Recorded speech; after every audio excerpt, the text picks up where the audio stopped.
Mixin é uma forma de compartilhamento de código em que uma classe inclui métodos definidos em um módulo. Até agora, a gente não tinha falado de módulos em Ruby, então vamos fazer um desvio para falar sobre isso e em seguida voltamos para os mixins. Um módulo é uma forma de agrupar funcionalidades em um mesmo espaço e dar um nome para esse espaço. Em inglês, esse conceito é chamado de namespacing. Um módulo pode ser usado para organizar e agrupar métodos, constantes, classes e até mesmo outros módulos.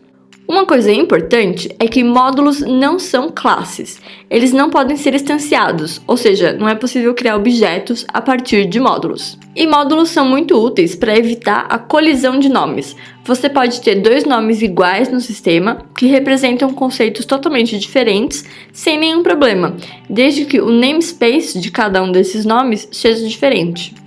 Imagine a seguinte situação: você está construindo aquele software de loja que vimos antes. Uma loja vende produtos, então você provavelmente vai criar uma classe com o nome Product para representar um produto, que teria, por exemplo, um código e um preço. Aí você começa a desenvolver a funcionalidade de calcular o valor total de um carrinho de produtos e resolve usar uma biblioteca para realizar cálculos matemáticos precisos com os preços dos produtos.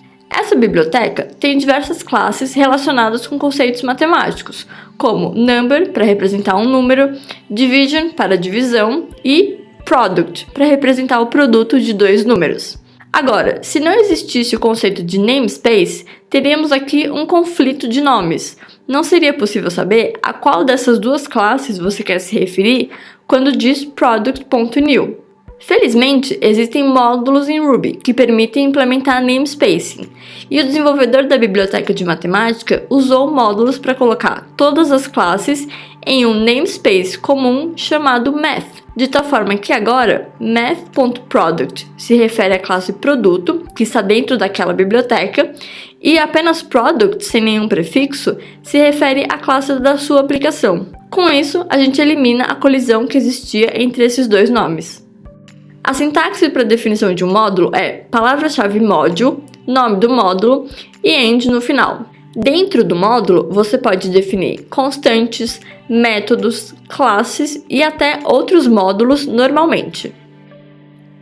Depois de carregar o código desse módulo no IRB usando o load, nós conseguimos acessar tudo que está definido dentro desse módulo, desde que nós usemos o nome completo das coisas. A constante vowels, por exemplo, não pode ser acessada no IRB usando simplesmente o seu nome interno. É necessário passar o nome completo dessa constante, que é o nome do módulo dentro do qual a constante está definida, seguido pelo separador dois pontos e aí sim seguido pelo nome da constante.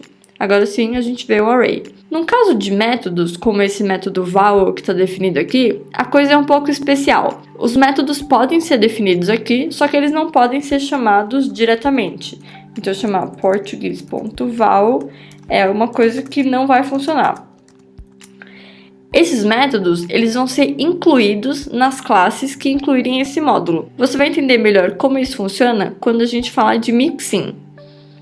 No caso das classes, aí sim, é normal. Então eu posso, por exemplo, criar uma nova instância da classe Word, usando o nome completo dessa constante, que é português, Word, new, e eu posso criar, passando uma palavra qualquer, por exemplo, aqui. Aí eu crio um novo objeto, funciona normalmente.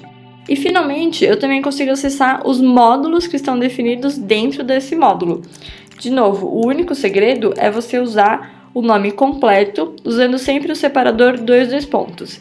Então, para acessar a constante prepositions, eu teria que fazer português, dois pontos, grammar, que é o módulo mais interno, dois pontos, prepositions.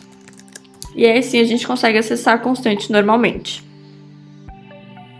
Nós vimos como definir módulos e como usá-los para evitar conflito de nomes. Agora, voltando para a orientação a objetos, vamos ver como usar módulos para compartilhar código através de mixins.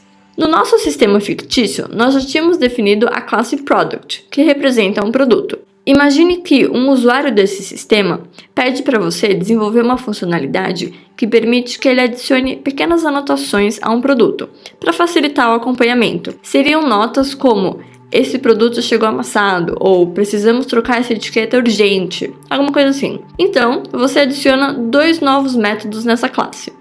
Um método para adicionar uma nota a um array de notas e um método para imprimir todas as notas que já foram adicionadas. Tudo vai bem, até que o usuário volta e diz que a funcionalidade de notas está sendo tão útil que ele gostaria de também poder adicionar notas a um pedido da loja.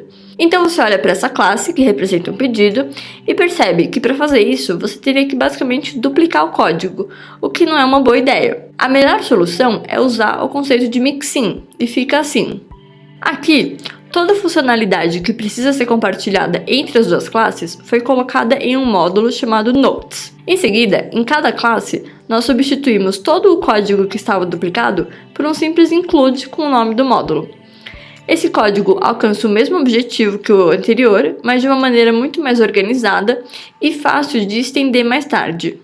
Note que um módulo não possui instâncias, então as variáveis de instância que são usadas em um módulo sempre vão pertencer aos objetos da classe que incluiu o módulo.